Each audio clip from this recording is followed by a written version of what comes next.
and welcome to our virtual event. Today we'll be chatting to Jamie Steane from our new Communication Design MA and Kirsten Haack from International Relations, Conflict and Security MA.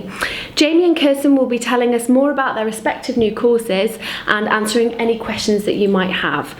If you submitted a question when you signed up for today's event, don't worry, we've got it and we'll make sure that we answer it today.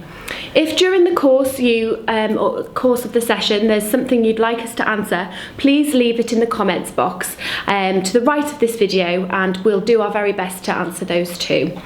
We'll start off by letting each of you tell us a little bit more about your course. So Jamie, would you like to start? Okay, so we developed MA Communication Design as a response to the needs of industry and wider society. So what we're finding is that a number of big agencies have come back to us and said, we love your graduates, but we're actually looking for design graduates that have got more than one superpower. We're looking for a broad range of skills and understanding of design strategy, and also those kind of more challenging problems that designers are facing. That could be, instead of designing an information pack, it could be looking at the whole social inclusion agenda. So the big topics that design agents are having to grapple with.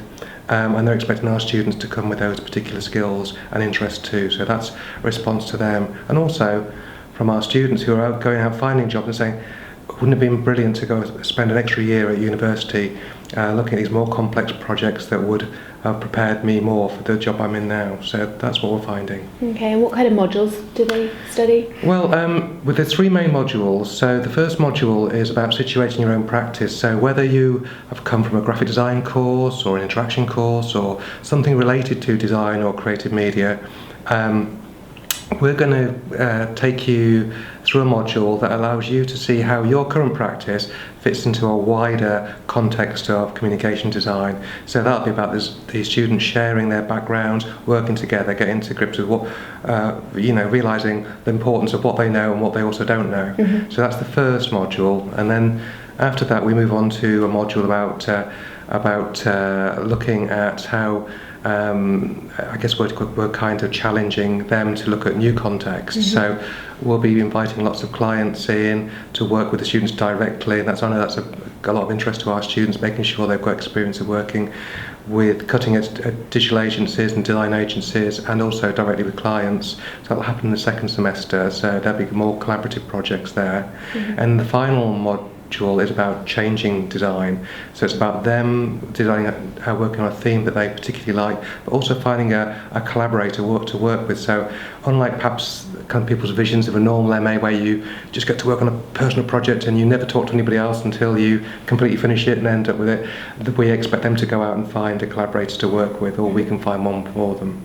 Great, fantastic, thank you. Kirsten, would you like to tell us a little bit more about international relations, conflict and security? So our MA really responds to both our developing expertise in the department that we've recently strengthened with new colleagues, but as well as to the challenges that we, of course, see in the world increasingly. I mean, security is still at the forefront of our concerns, and especially with Brexit, of course, the UK needs to reconsider its position in the world and who it collaborates with on security, etc.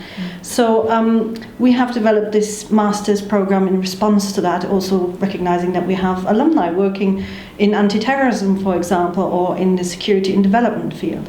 So we have 4 modules on this program, plus the dissertation, of course. And these 4 modules look at security from different angles. So for one, there is the sort of leveling module, I would call it, which is on theories of international relations and theories in conflict, which will enable anyone who comes in from a different subject from undergraduate to actually get their foot into the door of this particular subject and then understand what international relations and conflict is about. And then we have another module that is about contemporary security challenges, which responds to everything that's going on at the moment, while at the same time, of course, engaging with the latest literature. So it's very, very contemporary and is really set out to be cutting edge and renew itself all the time. And the third module is security governance, where we look at how security policy is made, how security issues are governed, so what kind of organisations are involved, how the UK works with other partners, organisations or countries in order to manage the security threats that it faces. And the final module then is called International Law and Global Justice, which looks at how states actually use international law as well as ethics, if you like, to think about the problems that we encounter. For example, who is responsible for the effects or side effects of using drones? How should we behave in a war field and respond to those who are in a conflict, especially where international law has not yet found an answer to, so for example in relation to the Geneva Convention, for example. So that's really what we want to do in this Masters, look at security comprehensively from all angles, law, ethics, governance and politics, really. Brilliant, thank you very much. Kirsten, you've told us about the international conflict and security, and also we've heard about the communications design MA. We're going to have a look and see what questions we've got from viewers. So Kirsten, can we let's start off with one of you. From Joyce from Kenya. Ask, what are the entry requirements for this particular course? Okay, so the entry requirements are a 2-2 in your undergraduate degree, and in order to understand whether this course is right for you, I would say look at what your overall results are in your essays, whether you feel comfortable and are strong enough to write good essays, sort of around the sort of 55 to 60-ish mark, really. For further details, I would point applicants towards admissions in terms of what actually counts, but it's a 2-2. And is that the same case for the communications design MA? Yeah, I mean, obviously we're we're a visual design based course, so we'll be looking for a 2-2 degree as well, or equivalent. Obviously it's portfolio based, so part of the entry requirement is really to submit a personal statement about why it is you would like to do this course and what you can offer the course, but also the creation of portfolios. Portfolio is very important for us, so it might possibly be that someone's working in industry or come from a subject where they had less opportunities to do creative work. But they may have also done some in their spare time. So if they can submit a portfolio, that's really important to us. So we'll show some element of creativity. Okay. Great, thank you. And so this would be a question for both of you. How soon should we apply for the course? Okay. So just following on from what I've just said, normally we'd see MA applications around about sort of March or April time. That's the standard time to submit them. Obviously, we have applicants much later in the cycle as well, so July, even very occasionally right in September, just before they start. But we would, obviously, from an international point of view, you wouldn't want to leave it that long because of visa issues and so forth. So I would suggest, next couple of months would be great. We've got a target number we're working towards. It's very popular. But so sooner the better. But if you leave it past April, it's not. I'm sure we can look at your application. Would you like to add anything? Absolutely the same thing. I mean, we don't have the portfolio stage, but the same. Basically, start now if you wish to. Okay, great. So Kirsten Yankninka from India would like to know, what are my opportunities after completion of the course? Okay, so the traditional route for someone with a degree in this field would be to work for international organizations, the government, or non-governmental organizations, primarily in the role of analyst, researcher, so policy analysis, etc., or advocacy, for example.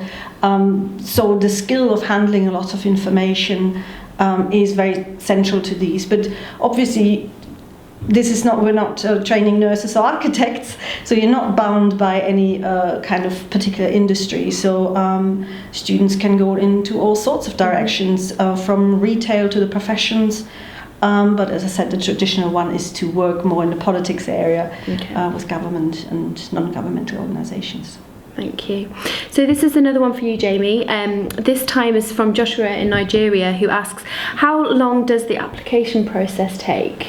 Okay, well, I think probably the biggest bit of time is actually the applicant putting together their portfolio. So obviously you've got to write the application itself, then you've got to write a personal statement, and then put together your portfolio.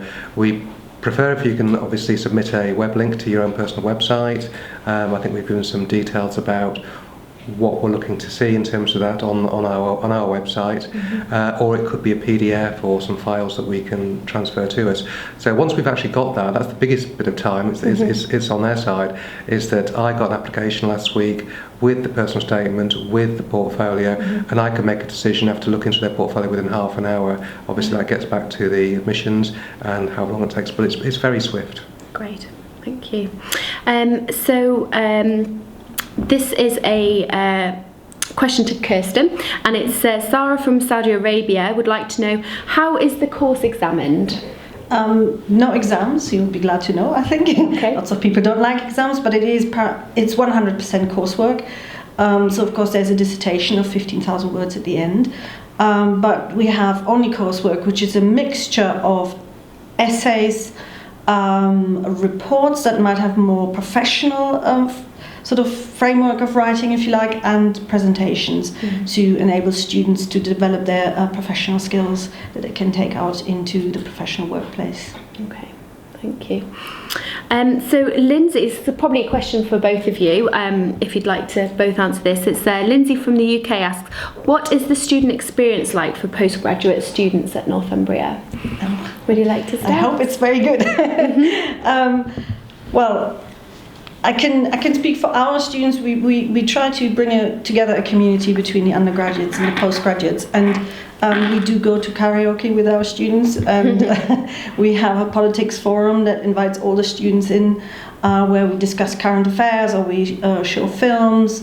We have guest speakers, for example, but then again I always say, whatever you bring to the table, we can do it, in the sense that as a student you can shape your own experience. Yeah. So I think there's a lot of opportunity, in particular if as a master's student you're very academically minded.